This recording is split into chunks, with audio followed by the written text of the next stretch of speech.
Reviravolta em Brasília, defesa de Jair Bolsonaro descobre uma brecha no julgamento dentro do STF que pode salvar Jair Bolsonaro e também o povo brasileiro para 2026, pessoal. Nós vamos ver isso aqui agora. O jurista Jeffrey Chechini vai trazer isso aqui agora porque acabou de ser descoberto aqui uma brecha nesse julgamento e Moraes, Dino e o Zanin não contavam com isso. Eles estão apavorados porque agora a defesa pode virar totalmente o jogo e esse julgamento de Bolsonaro pode ser um tiro no pé da esquerda e pode fazer Bolsonaro eleito em 2026. Nós vamos ver tudo isso aqui. Antes de mais nada, dá um like nesse vídeo. Se inscreva aqui no canal, pessoal. Se você não está inscrito nesse canal, tá perdendo tempo. Olha que excelente notícia, o Jeffrey Chechini vai trazer aqui, ainda resta uma esperança e é uma grande esperança, pessoal. Veja isso aí e voltamos em seguida. Perdemos a batalha, mas não perdemos a guerra. E agora? Bolsonaro foi condenado a pena de 27 anos de reclusão a ser iniciada em regime fechado. Vai iniciar o cumprimento da pena? Não. A tristeza dos petralhas, ainda há um recurso, eu quero colocar aqui na tela para vocês.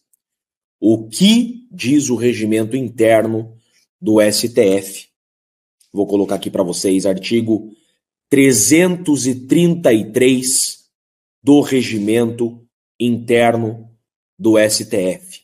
Diz exatamente o seguinte: cabem embargos infringentes à decisão não unânime, é o que nós temos aqui. A decisão, ela não foi unânime. O Fux votou para absolver Bolsonaro. Que julgar procedente ação penal. É o que aconteceu.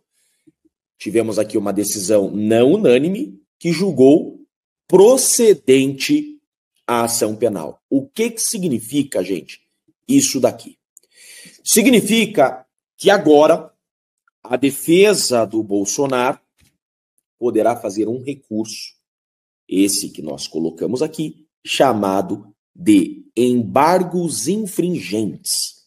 Esse recurso faz com que essa sentença, não deixa de ser uma sentença, essa decisão, seja remetida ao plenário, para que o plenário decida em definitivo. Nós estamos aqui na primeira turma. A primeira turma, por maioria, deu 4-1, condenou o Bolsonaro, mas esse caso não termina na primeira turma. Como eu disse para vocês, perdemos a batalha, mas não perdemos a guerra. Cabe agora, em razão da divergência do Fux, em razão do voto do Fux, que absolveu o Bolsonaro, cabe esse recurso. A questão é, pessoas estão dizendo e dirão, tá? Vocês ouvirão, tá? Desce um pouquinho, por favor, parágrafo único. Vocês ouvirão que não caberá embargos infringentes. Não caberão embargos infringentes, porque só teve uma divergência. Ah, pode descer um pouquinho ali, ó, parágrafo único. Só que, olha lá, para aí. O cabimento, olha lá, calma lá. Foi apagado ali, ó. O cabimento dos embargos em decisão do plenário depende... Opa. Aí vamos de novo. Esse foi apagado e virou esse parágrafo único aqui. O cabimento dos embargos em decisão do plenário depende da existência de, no mínimo, 4 votos divergentes. Nós não estamos no plenário. Nós estamos em uma turma. Então, segundo o regimento interno, havendo uma divergência. É exatamente isso que diz. Olha lá o 33 caput. Sobe um pouquinho para mim. No 33 caput. Olha lá o que o 33 caput diz. Cabem embargos infringentes à decisão não unânime. Ele não está dizendo a decisão que tem 2 divergências. Nada disso. A decisão não unânime. Então, este caso não termina na primeira turma. Este caso tem que ser remetido ao plenário, porque é isso que diz a norma, tá? Só que esse recurso ele será dirigido ao Alexandre de Moraes. O Alexandre de Moraes, ele poderá bater no peito e dizer, não, tem que ter mais de uma divergência. o que não é exigido pela lei. Agora, fato é que o Fux quer que esse caso vá para o plenário. O Fux tem moral suficiente para exigir que esse caso vá para o plenário. E os ministros da segunda turma também querem que esse caso vá para o plenário. Então agora, o grande problema será no racha que existe dentro do STF por causa desse golpe que foi dado com essa decisão hoje, uma farsa. Então o problema será o racha. O que o Alexandre de Moraes vai fazer? Ele vai, ao receber o recurso, enviar o caso para o plenário ou vai bater no peito e vai dizer que não cabem embargos infringentes e vai transitar em julgado e mandar o presidente Bolsonaro para o presídio para cumprir pena? Porque se o Moraes disser não cabem embargos infringentes, contrariando a norma, e não conhecer os embargos infringentes, o caso transita em julgado, Bolsonaro inelegível e inicia o cumprimento da pena. Agora, o correto, é isso que eu estou falando para vocês. O correto, agora não sei se vale o correto nesse processo. O correto, segundo eu mostrei para vocês, o jogo dentro das 4 linhas, aquilo que exige-se em um Estado democrático de direito, é que esse caso vá para o plenário. E se for para o plenário, não termina esse ano. Não tem como terminar esse ano. Nós já estamos na metade, praticamente, de setembro. Se esse caso for para o plenário, um processo de 78 terabytes, não tem como os demais ministros, os outros 6 ministros, tomarem conhecimento de todo o processo. Então, vão precisar de tempo para analisar esse processo e a discussão no plenário pode estender até para 2027. Então, gente, Bolsonaro está condenado a 27 anos de prisão, mas ainda não acabou. Não transitou julgar. Então, a dúvida das pessoas. Bolsonaro inicia o cumprimento de pena hoje? Não. A pena só se inicia depois do trânsito em julgado, ou seja, quando não couber mais recurso. Enquanto houver a possibilidade de recurso, ainda não inicia o cumprimento da pena. Então, Bolsonaro não inicia hoje o cumprimento da pena porque ainda cabe em recurso. Tem embargo de declaração, que é no caso de omissão, contradição. Tem embargo de declaração e também, eu entendo que pelo que eu mostrei para vocês do regimento interno, artigo 333, cabe também recurso de embargos infringentes para o plenário. Só iniciará o cumprimento da pena se for condenado em definitivo, ou seja, foi condenado por maioria e não couber mais recursos. Aí inicia o cumprimento da pena. Eu entendo que cabem embargos infringentes e que esse caso tem que ser remetido para o plenário, que é o que o Fux deseja e os demais ministros desejam. Esse é o resumo do que aconteceu hoje. E eu digo, perdemos a batalha, mas não perdemos a guerra. Tem muita água para rolar ainda. Essa foi a decisão com relação ao Bolsonaro. Pois é, e não para por aí, pessoal. Tem mais, tem mais. Olha só, o Deltan Dallagnol, aquele que colocou o Lula ali na cadeia, juntamente com o Sérgio Moro, ele vai trazer um outro lado da história. Por quê? Aquele voto do Fux pode ter sido uma grande reviravolta aí para a direita no Brasil. Por quê? Sabe o que vai acontecer? O Fux vai se aposentar daqui a pouco. E aí ele deu esse voto justamente para salvar e lavar a alma do povo brasileiro. Olha só o que aconteceu depois desse voto do Fux. Um jurista mostrou aqui que tudo pode mudar apenas por causa desse voto. Preste atenção aí, o Deltan Dallagnol vai trazer, voltamos em seguida. O voto de Luiz Fux pode salvar Bolsonaro e eu vou te explicar como nesse vídeo. Nesse nosso segundo encontro com Justiça do Dia, eu vou responder uma das perguntas que eu mais tenho recebido aqui no canal desde que o Bolsonaro foi condenado a uma pena absolutamente injusta de 27 anos e 3 meses de prisão em regime inicial fechado. E a questão é, o voto do Fux pode mudar alguma coisa? O voto do Fux cria alguma saída, alguma solução para o caso Bolsonaro? Como que esse voto ajuda o Bolsonaro, hein? Bora lá então, pessoal, porque hoje eu vou mostrar para vocês como apenas um voto divergente é extremamente importante em um julgamento de cartas marcadas, e uma verdadeira farsa jurídica como foi esse julgamento do Bolsonaro. Acompanhe então aqui comigo o que saiu na coluna da Malu Gaspar no jornal O Globo. Como o voto de Fux pode fornecer uma saída para reverter a condenação do Bolsonaro no STF. Aqui, gente, a saída que o voto do Fux oferece tem dois aspectos, um jurídico e um político, os dois conjugados. O jurídico é o fato de que o Fux reconheceu várias nulidades no processo contra o Bolsonaro.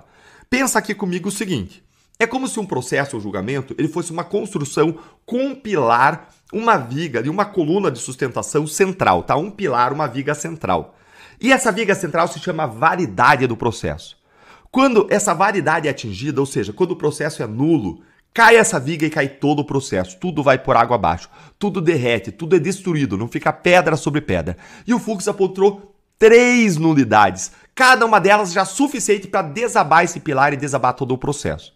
Então o Fux reconheceu várias nulidades no processo e ao reconhecer essas nulidades, ele plantou uma sementinha que pode crescer e desabrochar lá no futuro se, e aqui entra o elemento político que precisa ser conjugado com o jurídico, se o cenário político for favorável, com uma vitória da direita para presidente e com uma vitória da direita no Senado Federal em 2026. Olha aqui o raciocínio que está perfeitamente correto que foi exposto nessa coluna. Isso porque, com a atual composição do Supremo, dificilmente alguma dessas nulidades seria aprovada no plenário ou na turma, assim como os embargos que a defesa vai apresentar nos próximos meses. Mas caberá ao próximo presidente nomear pelo menos três novos ministros do STF. Se for um aliado do Bolsonaro, tudo muda. Um dos instrumentos previstos no regramento da Corte para casos e processos já decididos no tribunal é a tal da revisão criminal. Isso existe para todo o processo, gente. Em qualquer instância, em qualquer julgamento, existe essa figura da revisão criminal. Você revisar um julgamento já feito. Aplicada quando surge um fato novo ou se constata uma violação à norma legal, como, por exemplo, se há uma condenação por furto, mas se conclui que, na verdade, se tratou de uma invasão a domicílio. Ou seja, olha aqui, presta atenção, quando existe uma violação à norma legal, que foi exatamente o que o Fux disse que existe, decretando aí nulidades no julgamento. Nesse caso, de acordo com o regimento interno do Supremo, a decisão caberia ao plenário, que hoje tem uma maioria contra Bolsonaro. Vocês entenderam, pessoal? A vitória de um presidente de direita em 2026 é importante não só para tirar Lula e o PT do governo, ela é importante porque o próximo presidente ele vai simplesmente indicar três novos ministros do Supremo Tribunal Federal, com a aposentadoria do Fux em 28, Carmen Lúcia em 29 e Gilmar Mendes em 2030, mudando a composição da corte por décadas. E é essencial que os 3 próximos ministros, que vão ficar décadas lá, sejam juristas de verdade, comprometidos com a honestidade, com a técnica e não com a política. Comprometidos com a aplicação técnica da letra da lei e da Constituição e não com as suas vontades pessoais, fontes, vozes na minha cabeça ou ainda com convicções e conchavos políticos. Esses 3 ministros, junto com André Mendonça e Nunes Marques, eles podem formar uma nova maioria para reverter completamente a condenação do Bolsonaro. E mais, todas as condenações dos réus do 8 de janeiro. E o voto do Fux permite isso, porque ele reconheceu nulidades. Ele reconheceu que o processo inteiro é nulo, de pleno direito. Ou seja, ele derrubou aquela coluna central, aquela viga central que sustenta o processo. E se mais gente concordar com ele, tudo vai para baixo. Tudo é destruído. E juízes podem reconhecer nulidades de ofício, ou seja, por iniciativa própria, a qualquer tempo. Então, gente, essa nova maioria do STF, ela pode olhar para trás e dizer, olha, tudo isso aqui era nulo, as coisas não se sustentam. Olha só aqui, ó. Nesse cenário, junto com o Cássio e Mendonça, seriam ao menos 5 magistrados alinhados à direita. Assim, bastaria o voto de algum outro ministro de posição mais volátil para formar a maioria e reverter o processo. Uma mudança de entendimento da Corte também poderia ocorrer por forte pressão política.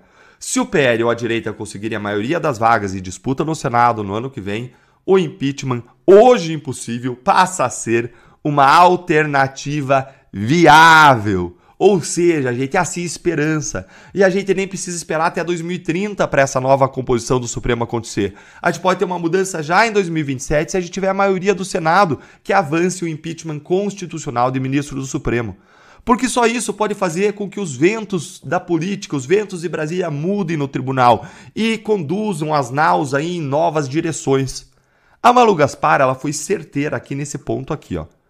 Por ora, nenhuma dessas condições está posta. Mas não faltam precedentes de guinadas do Supremo em outros julgamentos relevantes. Agora eu quero ver a sua opinião.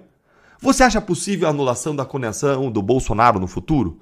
Me conta aí a sua opinião nos comentários. Pois é, pessoal, e tem mais. Aí, de acordo com o que está acontecendo ali em Brasília, toda a reviravolta, agora a anistia, né? A anistia aos presos políticos e também ao Jair Bolsonaro para concorrer em 2026, começou a andar. As coisas começaram a andar ali, os parlamentares estão fazendo pressão no Hugo Mota e olha só o que aconteceu. O deputado Gustavo Gaia vai trazer aqui, olha só, o Lula, pessoal, está apavorado e tomou uma medida ali, uma atitude inédita para poder barrar essa anistia, porque ele está vendo que parece que ela vai passar e as coisas vão andar nesta semana agora. Confira aí o Gustavo Gaia e voltamos em seguida.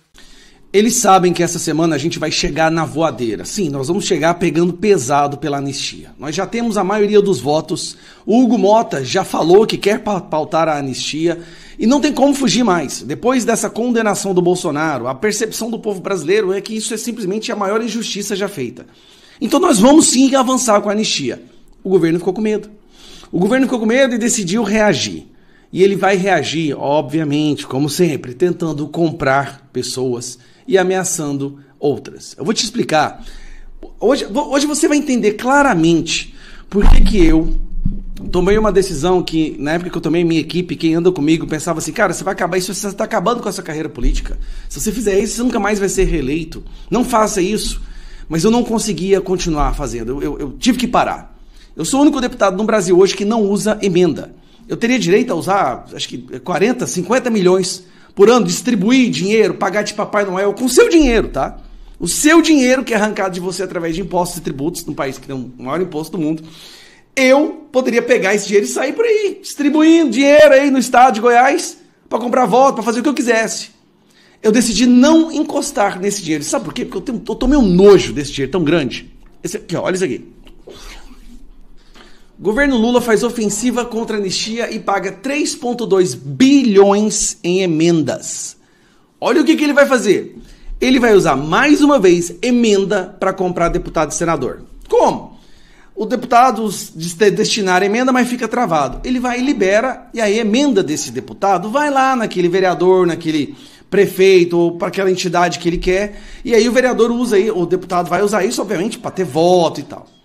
Esta é a maior, principal, mais podre forma de manipulação do Congresso que existe, através das emendas. Emenda tinha que acabar. O Brasil só vai avançar como um país com possibilidade de se tornar um país de primeiro mundo o dia que acabar essa porcaria de emenda. Deputado federal e senador não tem que ter dinheiro para distribuir. Nós temos que fiscalizar e legislar, representar as vontades da nossa base e votar de acordo com elas. E não distribuir dinheiro dos outros. E olha o que vira. Isso aí é podridão. Agora que tem mais. Tem duas formas de se controlar os deputados. Através de emenda, então você pode ter certeza que esses deputados que não votarem aí, que se dizem de direita ou centro, e não votarem em favor da anistia, tá aí o porquê, ó. Tá aí. Aí o povo vai e vota em deputado que fica distribuindo emenda como se isso fosse um sinal de um bom parlamentar. É o oposto. É o oposto. Aquele parlamentar deputado que vive de distribuir emenda é porque é só isso que ele faz. Ele nem lê os projetos que eles votam. Calma, eu tô bravo com essa porcaria. Vou mostrar isso aqui agora. Governo mapeia cargos e ameaça demitir aliados de quem vota por anistia a Bolsonaro. Ou seja, os parlamentares, aquele fisiológico, podridão, mercenário de Centrão, não é todos, o Centro tem várias partes, tá? Mas eles vão lá e pedem cargos pro governo. Cargo no Correio, cargo no Banco do Brasil, cargo não sei aonde, cargo na agência tal, cargo... E aí o governo oferece esses cargos para controlar esse deputado. Tipo assim, olha, você vota exatamente o que eu quero ou eu vou demitir o seu pessoal lá que você colocou no cargo, tá? O que o governo está fazendo agora? O governo mapeia cargos e ameaça demitir aliados de quem votar por anistia a Bolsonaro. Olha que merda que é isso aqui. Não, me fala se isso aqui não é um fim. Nós vamos entrar, gente, numa batalha muito séria. Aí vocês ficam, rede social. Período pré-eleitoral, o deputado vai ter o deputado de centro, nos próximos dias, ele vai ter dois pesos na cabeça dele. De um lado, ele vai ter o governo tentando seduzir ele com emendas e ameaçando ele dele perder os cargos, certo? Do outro lado, a única coisa que nós temos é a pressão nas redes sociais. é divulgar o nome desses parlamentares que votarem a favor ou contra a anistia, que votarem a favor ou contra a CPMI da toga. Vocês entendem que a importância que as redes sociais têm? Porque às vezes eu vejo gente criticando. É a única ferramenta que nós temos. Porque se o peso da pressão nas redes sociais for muito, ele supera a tentação da emenda e o deputado vota pela anistia. Agora, se não, o oposto acontece. Então, assim, eu fico muito... Eu não condeno quem usa emenda, mas eu entendi que a emenda é o câncer da política. É por causa da emenda parlamentar que tanta gente ladrão, que tanto ladrão vai pra política, que o cara investe 10 milhões, 20 milhões numa campanha para deputado federal. Não faz sentido. Só faz sentido se ele for roubar a emenda. Compra vereador, compra prefeito. A emenda mantém gente na miséria, porque a pessoa que sai da miséria, a emenda já não compra aquele voto. Então o deputado de emenda, ele faz questão de manter certas regiões na miséria. Miséria completa. É injusto para quem quer entrar na política. Se eu uso emenda, eu tenho muito mais vantagem do que quem quer se candidatar a deputado federal contra mim. Se você quer ser deputado, você já saiu perdendo, porque os deputados têm... Então, tem que acabar essa porcaria. Mas é emenda impositiva. Não existe isso. Tudo é controlado pelo governo. Pra você ter uma ideia, essas emendas aqui, ó, são impositivas. Que o deputado vai lá, destina, só que o Ministério do Lula trava. Aí ele condiciona o destravamento da emenda. Olha, você quer que sua emenda chegue lá? Beleza, sua emenda vai chegar, mas vota para manter as velhinhas presas, vota aí para manter a ditadura, que daí nós conversa. Porra, não tem como, cara. Eu sinceramente, não tem como. Me desculpe, eu sei que vai me prejudicar muito isso. Eu não consigo mexer com a emenda. Eu não fui eleito para distribuir dinheiro arrancado do povo. Eu fui eleito para fiscalizar, para legislar, para lutar pelos nossos direitos e não para distribuir dinheiro dos outros. O deputado emendeiro é o reducionismo do parlamentarismo no Brasil. Eles se reduziram a isso, eles nem leem projetos muitas vezes, cara. Eu não dou conta disso. Não é todos, eu não estou generalizando. Tem exceções. Tem muitas exceções. Mas o estrago que isso faz é imensurável. Pessoal, realmente as coisas que estão acontecendo ali em Brasília, muitas pessoas não estão sabendo, não está sendo noticiado na Globo, na Band, na CNN, eles não estão mostrando. Mas a verdade é que ainda existe uma alternativa, uma carta na manga para a defesa de Jair Bolsonaro, que pode fazer esse julgamento ser empurrado por mais 1 ou 2 anos. Pasmem os senhores. Por quê? De acordo com o que falou aqui o jurista, o Jeffrey Schickini, se pela lei, se eles cumprirem a lei, né? Hoje em dia as coisas estão meio esquisitas no Brasil, mas se cumprirem a lei, apenas uma divergência, que foi a do Fux, é capaz de fazer esse julgamento entrar nos embargos infringentes ali de divergências e mandar ali para a Suprema Corte. E detalhe, os ministros da Suprema Corte ali, do plenário, eles querem que vá para lá. Porque, claro, pessoal, um julgamento que envolve